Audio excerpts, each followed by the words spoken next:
Hello students, तो आज हम गवर्नमेंट जो टैक्स लेती है यानी कि सेंट्रल गवर्नमेंट जो टैक्स लेती है तो उनके डायरेक्ट टैक्सेस में से हम समझेंगे सिक्योरिटीज ट्रांजैक्शन टैक्स को और कमोडिटी ट्रांजैक्शन टैक्स को। तो अभी तक हमने जान लिया था, मैं आपको एक बार दिखा देती हूँ। अभी तक हमने जान लिया था कॉर्पोरेशन टैक्स को, मिनिमम ऑल्टरनेटिव टैक्स को, इनकम टैक्स को, कैपिटल गेन्स टैक्स को, और आज हम सिक्योरिटी ट्रांजैक्शन टैक्स और कमोडिटी टैक्स को पढ़ने वाले हैं। तो देखिए, सिक्योरिटीज ट्रांजैक्शन टैक्स किसको कहते हैं? तो ये टैक्स होता है जो जब भी आप कोई सिक्योरिटी खरीदते हो, जैसे कि आप शेयर खरीद रहे हो, बॉन्ड खरीद रहे हो अपने स्टॉक मार्केट से, तो आपको गवर्नमेंट ऑफ इंडिया को यानी कि सेंट्रल गवर्नमेंट को ये पे करना होता है टैक्सेस। किस पे? सेलिंग और परचेजिंग ऑफ सिक्योरिटीज पे।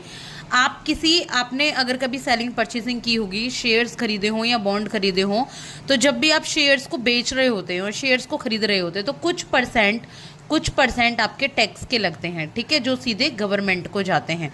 तो ये सिक्योरिटीज के परचेज पर लगता है, सिक्योरिटीज ट्रांजैक्शन टैक्स, ठीक है। इसके बाद है कमोडिटी ट्रांजैक्शन टैक्स। तो कमोडिटी ट्रांजैक्शन टैक्स क्या होता है कि स्टॉक मार्केट में, जैसे स्टॉक मार्केट एक होती है जहाँ शेयर्स और बॉन्ड खरीदे जाते हैं, सेम ऐसे ही स्टॉक मार्केट में कमोडिटी भी खरीदी जाती है। कमोडिटी मतलब कुछ वस्तुएं, कुछ सामान भी खरीदे जाते हैं, जैसे ज्वार, बाजरा, धान, कुछ चीज़ें आती हैं जिनकी सिक्योरिटी मार्केट का यहाँ पे जो मार्केट होती है आपकी सिक्योरिटी मार्केट, वहाँ पे इनकी बोली लगती है।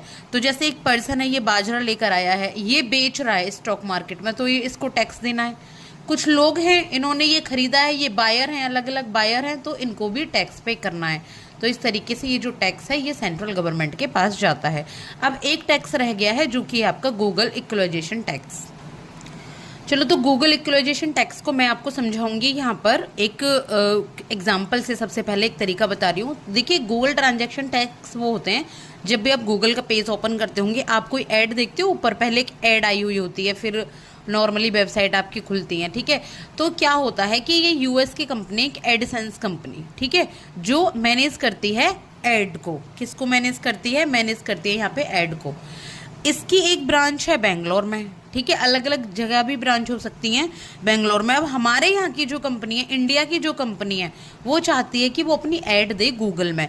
तो इंडिया की कंपनी कहेगी कि भाई मुझे ऐड देना है गूगल में, तो वो बेंगलोर में जाके कहेगी, है यूएस की वो कंपनी, कि मेरा जाके मतलब मेरे को ऐड बनवानी है, मेरा ऐड कर दो, किस पे? गूगल पे। तो यहाँ पे ऐड हो जाएगा, और ये क्या करेगी, जो एडसेंस कंपनी है, ये कंपनी से काफ़ी सारा चार्ज ले लेगी। तो इंडिया वाले बोल रहे हैं कि भाई अगर आप हमारी कंपनी के थ्रू अपने यहाँ पर कमाई कर रहे हो, तो आपको क्या करना है, आपको हमें टैक्स पे